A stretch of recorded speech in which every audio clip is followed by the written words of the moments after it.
So this is the Vision with Execution show, and I've got my guest Peter Winick, and I'm just going to look at your website really quick on the profile you've got there on your about page, Sure. and I'm just going to read it verbatim really quick.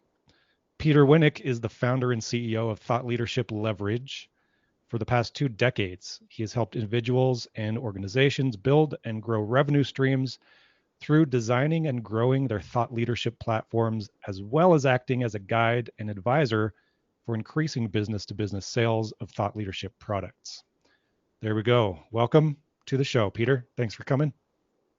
Hey, thanks for having me. So, this is a newer show for me, so I'm happy to help steer this conversation in the direction that is most helpful for you. But I do ask all my guests 2 questions. And usually the first one is, what is your biggest vision for 2025? And it doesn't have to be business related. It can be personally, it can be physically, mentally, emotionally, spiritually, whatever your big vision is for 2025. I really want to know what that is. And then the second question, the follow up question to that would be, how are you planning on executing on that vision? Yeah, so I would say it's three things, and I like the way you contextualize that. It would be something that resembles balance, whatever that means. Um, Fun. Well, four things actually: balance, fun, profitability, and I am a big fan of the no a-hole rule.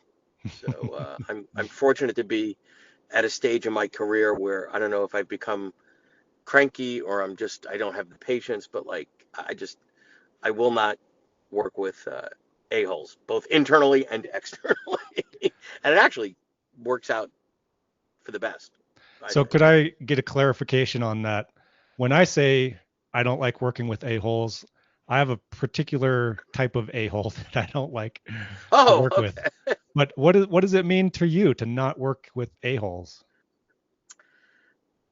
Well, I think that the litmus test, if I saw a call with, let's say there was another Adam the a-hole on my calendar, and I see your name on there, tomorrow I have a call at 2 o'clock with Adam the a-hole, and I just get that cringe. That means I don't want to do that. So it Wow. could be there's a lot of things that could contribute to that, right? It could be uh, you micromanage, you're impossible to satisfy, you're grading, you're disrespect. I mean, there's a laundry list of things that could contribute to your a-wholeness. But the quick test is if I want to see my calendar full of names that I'm like, oh, that's interesting. Oh, that's fun. That's curious. I'm looking forward to the conversation I'm having with you today. Oh, okay. That's I love hearing how people define very common words in our language, but we always have more of a definition to it, like the deeper background. So I love pulling out meanings of common words like that. And it's because I'm a trained journalist. I went to school Ah, okay. in communications. I had to write thousands of papers, and I worked at the newspaper at the school. And I love how people use their words and our language, and even my own teenagers. I've got an 18-year-old son and a 14-year-old daughter. The vernacular they use in their day-to-day language sometimes makes no sense whatsoever. Even though the words they're using, I've heard the words before, but the context and the meaning are completely different. And so I always pick up on things like that. So much appreciated to define a There you hole go. for me. Now you know. Maybe Now they I didn't teach know. that in communication. They didn't teach that in communication school. No, they I don't didn't. know. So tell me, what does the vision look like for you in 2025? Whatever that means in your head, I'd love to pull it out a little bit. Yeah, so I think for me in the business, it's more of the same and then some different. So under the more of the same, we serve a certain market and we will continue to serve that market because uh, we're good at it. We can make those clients happy. It's profitable, it's fun, it's engaging, etc. So we're going to continue to do what we've been doing for 16 going on 17 years now. And then under the new, there's some new things that we'll do and try or expand on that we've been dabbling in over the last couple of years, which is things like licensing, things like developing learning programs, things like developing various partnerships, etc. So I think it's kind of iterative. It's kind of evolutionary, if you will, because I think if in business, the first thing you got to do is figure out your lane, figure out your niche, figure out the market that you serve.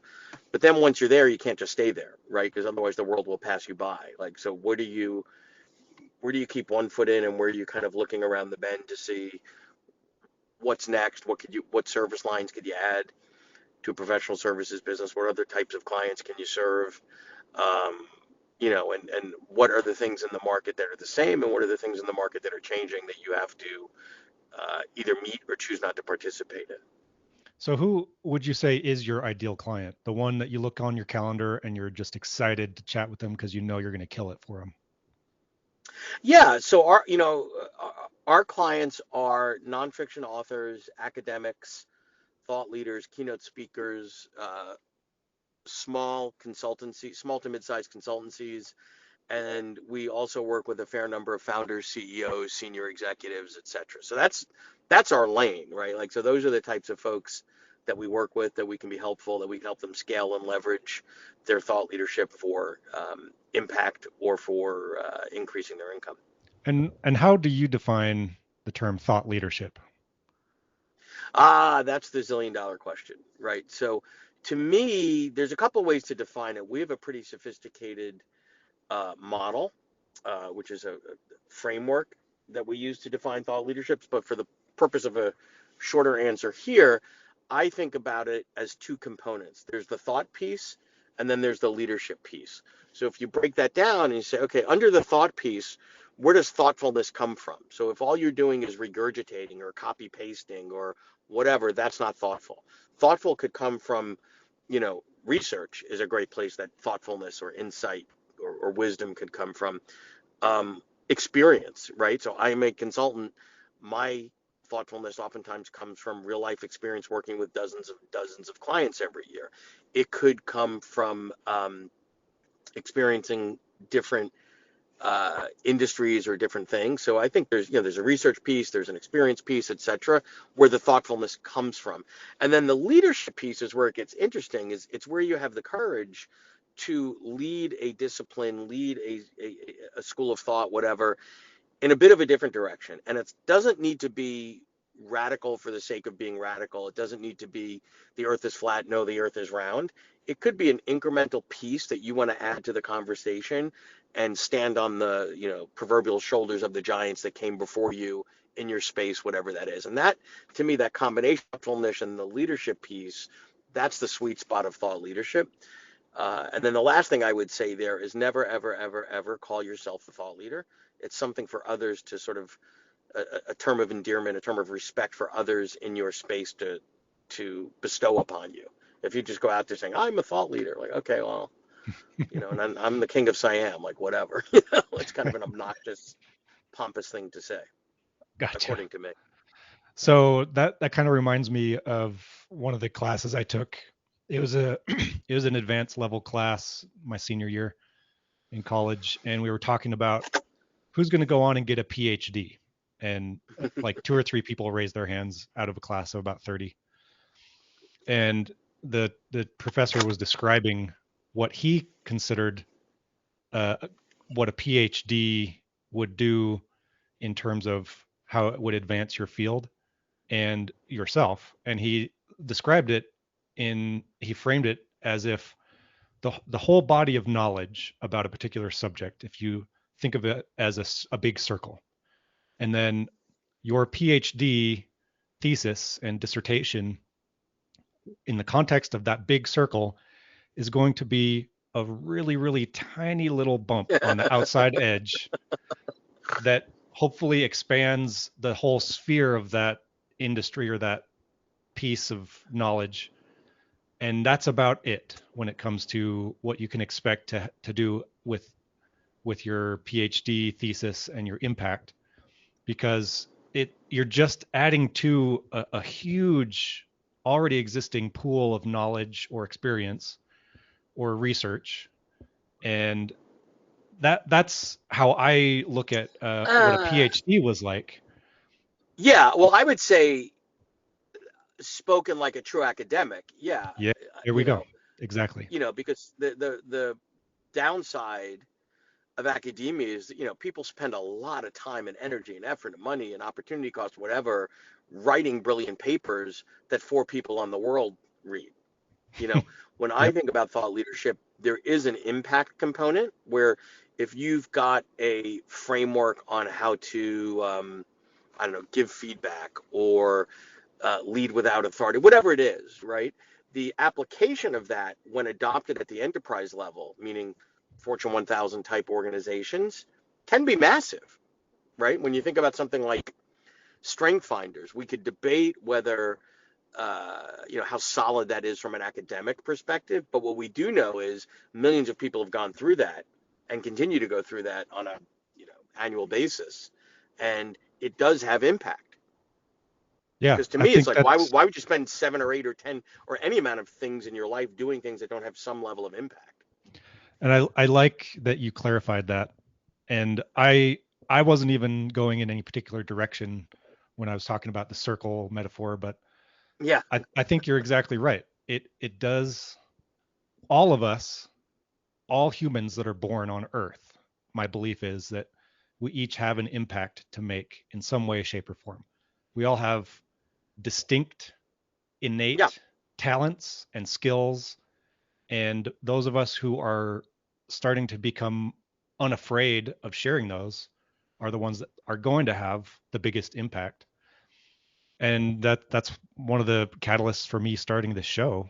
People have told me for a long time I should have my own podcast because I know a lot of interesting people that are doing cool things. right, I'm an angel investor, and I've started several sure, of my own companies, and just along the way I meet so many cool people, and that's my plan, is just to interview them and have them on my show and see where it goes. But my particular vision was to do something that scared me a little bit, and be something that I knew that I could also accomplish and turn into a reality. So I'm using my own mantra yeah, to I love that. create this show. So Well, back and to I think your, let me add two things to that, Adam. One is, as a thought leader, if your work can be distilled down into common language, common models, common methodologies that people can share, that is really, really powerful. Number two, with regards to you launching this podcast, it's also an experiment, right? Let's say, for example, in some period of time, 3 months, 6 months, whatever, it doesn't work out, you're not enjoying it, it's not hitting the targets that you wanted. You could shut it down and nobody's going to die, and it's not a bet the house move. Right. So what I that's love right. is that people that have the courage to try things. And when you're doing something like a podcast, because I've got one as well, the quote scary part is it's a public experiment, right? Yeah. So you do it, you try it, it's either going to work or it's not, and you'll either continue to do it for a long period of time or you won't. The market, however you define that, will help you determine that, as well as the intrinsic value. You might say, I don't care if 3 people listen to this, it's a great excuse for me to talk to fun and cool people. Okay, cool. That makes it worthy of doing. Well, yeah, I could easily say that that's probably my biggest litmus test right now, is the people I have on my show right now are people I care about talking to. No one is pitching my show right now to be on for any reason.